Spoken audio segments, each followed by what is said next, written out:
नमस्कार, फाइटर समाचार में आपका स्वागत है। पेश आज 16 अक्टूबर सुबह 6 बजे राजस्थान की खास खबरें।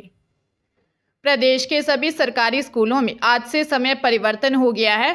अब स्कूल सुबह 10 बजे से शाम 4 बजे तक लगेंगे। शिविरा पंचांग के अनुसार स्कूलों का शीतकालीन समय एक बार 1 अक्टूबर से प्रभावी हो जाता है, लेकिन इस बार 1 अक्टूबर को तापमान अधिक रहने पर पंचांग में संशोधन कर ग्रीष्मकालीन की अवधि 15 अक्टूबर तक बढ़ा दी थी। अब तापमान कम होने लग गया है।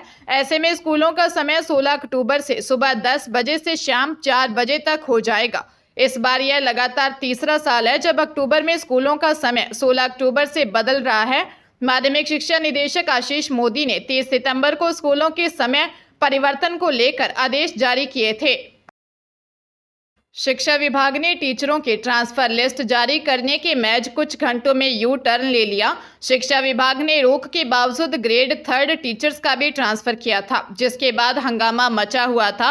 इनके अलावा 40 प्रिंसिपल की लिस्ट जारी की थी। इससे पहले राजस्थान सरकार ने प्रदेश के 78 नगरीय निकायों में की गई राजनीतिक नियुक्तियों पर महज 6 घंटे बाद ही रोक लगा दी थी। ग्रेड 3 टीचर्स की ट्रांसफर लिस्ट प्रारंभिक शिक्षा निदेशक सीताराम जाट ने जारी की थी। आमतौर पर ग्रेड 3 के ट्रांसफर जिला शिक्षा अधिकारी करते हैं, लेकिन ये तबादले प्रारंभिक शिक्षा निदेशक ने किए। लिस्ट में झेलमपुरा, रामपुरा, राताखेत, मांगा राठौरी, वेलवाड़ी, राठौरों का गुड़ा, काड़ाफाला, देवाना से 3rd ग्रेड टीचर्स के ट्रांसफर हुए। ट्रांसफर लिस्ट में जिलों का उल्लेख नहीं किया गया। ग्रेड 3 टीचर्स के ट्रांसफर पर रोक है। इसके बाद भी ट्रांसफर लिस्ट में इन टीचर्स को शामिल किया गया।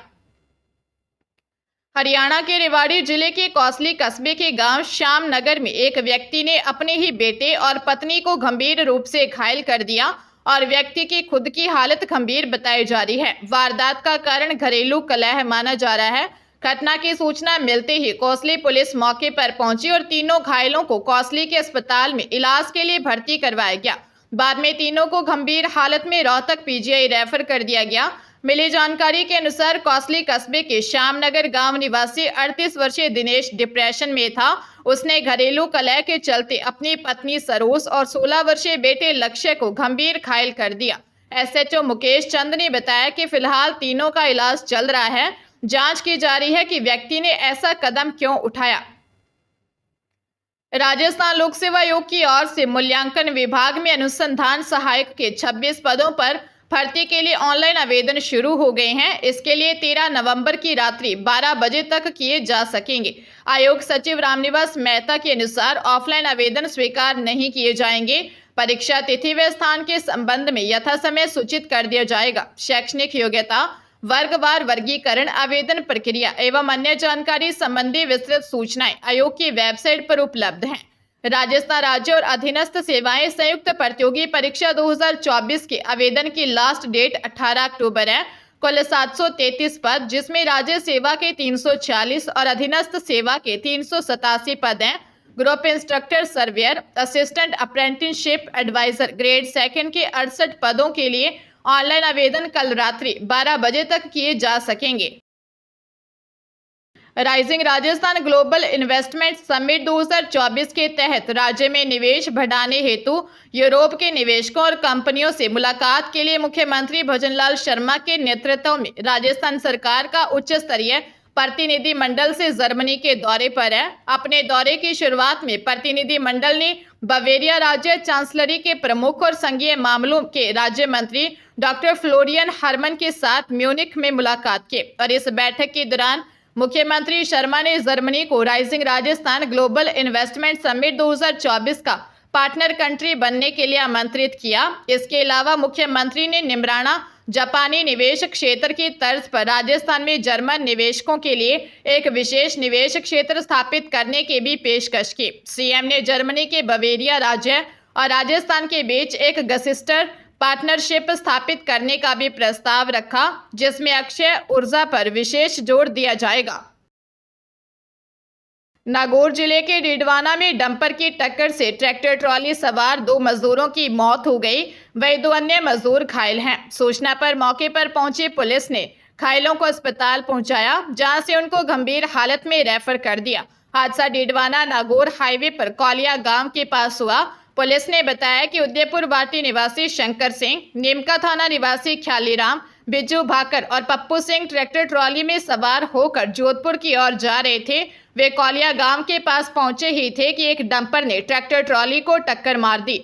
हादसे में उदयपुर वाटी निवासी शंकर सिंह और नीमका थाना निवासी ख्यालीराम की मौत हो गई, जबकि बिज्जू भाकर और पप्पू सिंह नामक मजदूर भी घायल हैं। डिडवाना पुलिस घटनास्थल के आसपास के सीसीटीवी कैमरों को खंगाल रही है ताकि डंपर का पता लगाया जा सके। मंत्रिमंडलीय कमेटी ने एसआई भर्ती परीक्षा पेपर लीक मामले की समीक्षा कर मुख्यमंत्री भजनलाल शर्मा के विदेश दौरे से पहले उन्हें रिपोर्ट सौंप दी। बताया जाता है कि रिपोर्ट में भर्ती परीक्षा रद्द कर इसमें शामिल अभ्यर्थियों की पुनः परीक्षा कराने पर जोर दिया गया है, लेकिन इस पर अंतिम निर्णय सीएम करेंगे। विधि मंत्री जोगाराम पटेल के नेतृत्व में बनी 6 सदस्यीय कमेटी ने एसओजी व गृह विभाग के अधिकारियों से मिले फीडबैक के आधार पर रिपोर्ट तैयार की है। कमेटी एसआई भर्ती परीक्षा में भारी अनियमितता पहले ही मान चुकी है। समाधान के लिए कमेटी ने 4 विकल्पों पर विचार किया, जिसमें परीक्षा दोबारा कराने और उसमें पूर्व में परीक्षा दे चुके अभ्यर्थियों को ही मौका देने, भर्ती की पूरी तरह रद्द करने, एसओजी के पकड़ में आ चुके या संदिग्ध चयनित अभ्यर्थियों को बर्खास्त कर शेष चयनित अभ्यर्थियों को सेवा में बनाए रखने जैसे सुझाव शामिल थे। बाड़मेर में दीपावली फेस्टिवल नजदीक आने के साथ साथ स्वास्थ्य विभाग भी एक्टिव मोड पर नजर आ रहा है। खाद्य सुरक्षा टीम के केंद्रीय दल की ओर से संयुक्त कार्रवाई करते हुए 3100 किलोग्राम घी सीज कर नमूने जोधपुर लेबोरेटरी को भेजे हैं। सीएमएचओ डॉक्टर संजीव मित्तल के सुपरविजन में टीम ने कृषि मंडी से गौतम चंद मालू एंड कंपनी से सी फॉर्म घी का FSS एक्ट तहत सैंपल लिए और 200 किलो घी सीज किया। इसके बाद रिको इंडस्ट्रियल एरिया में मैसर्स कैलाश सेल्स कॉरपोरेशन से इंडाना ब्रांड घी के सैंपल लेकर 2800 किलो घी सीज किया। मैसर्स बांकल एजेंसी से पनीर का नमूना लिया। साथ ही चौटन स्थित मैसर्स हनुमंत किरण से घी गोमूल का नमूना लिया और अवधि पार घी व्यास जी एवं गोमूल को नष्ट करवाकर शेष घी को सीज किया। प्रदेश के संस्कृत विद्यालयों में पढ़ने वाले विद्यार्थियों के लिए अब संस्कृति के अनुरूप यूनिफॉर्म निर्धारित की जाएगी। यही नहीं, संस्कृत विद्यालयों में गुड मॉर्निंग, हेलो हाय की जगह सुप्रभात और नमस्कारम जैसे शब्द अभिवादन के लिए प्रयोग किए जाएंगे। प्रदेश के संस्कृत शिक्षा मंत्री मदन दिलावर ने संस्कृत शिक्षा को संस्कृति से जोड़ने के लिए ये निर्देश दिए। संस्कृत विद्यालयों और महाविद्यालयों में नामांकन बढ़ाने के लिए अब नए पाठ्यक्रम पर विचार किया जाएगा ताकि छात्रों की रुचि बढ़ सके। शिक्षा मंत्री मदन दिलावर ने संस्कृत शिक्षा को बढ़ावा देने के लिए जिला स्तर पर मॉनिटरिंग और योजनाओं के क्रियान्वयन के लिए जिला नोडल प्रभारी अधिकारी लगाने के निर्देश दिए हैं। साथ ही संस्कृत विद्यालय में पढ़ने वाले विद्यार्थियों के लिए अलग पोशाक निर्धारित की जाए जो संस्कृति के अनुरूप हो। जोधपुर के भदवासिया क्षेत्र में मेडिकल संचालक के साथ मारपीट और लूट का मामला सामने आया है।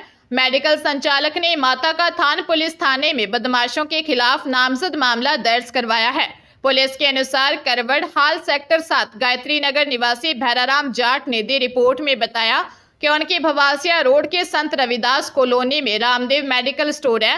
वह अपनी मेडिकल शॉप पर बैठे थे। इस दौरान दोपहर को चोखाराम उर्फ सियार, प्रकाश ढाका और विशाल सहित अन्य युवक उसकी दुकान में घुसे और उसे मारपीट करने लगे। इसके बाद बदमाशों ने उसके बैग में रखे 1 लाख रुपए लिए और उसका मोबाइल तोड़ दिया। पुलिस ने मामले की जांच शुरू कर दी है।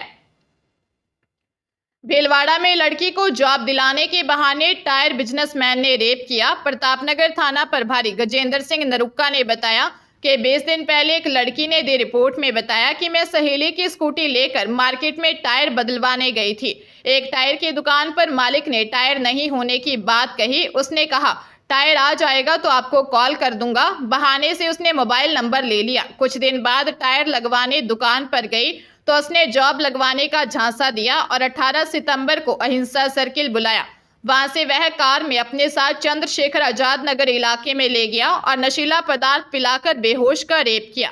साथ में फोटो वीडियो भी बना लिए। पुलिस ने जांच के बाद आरोपी को गिरफ्तार कर लिया है।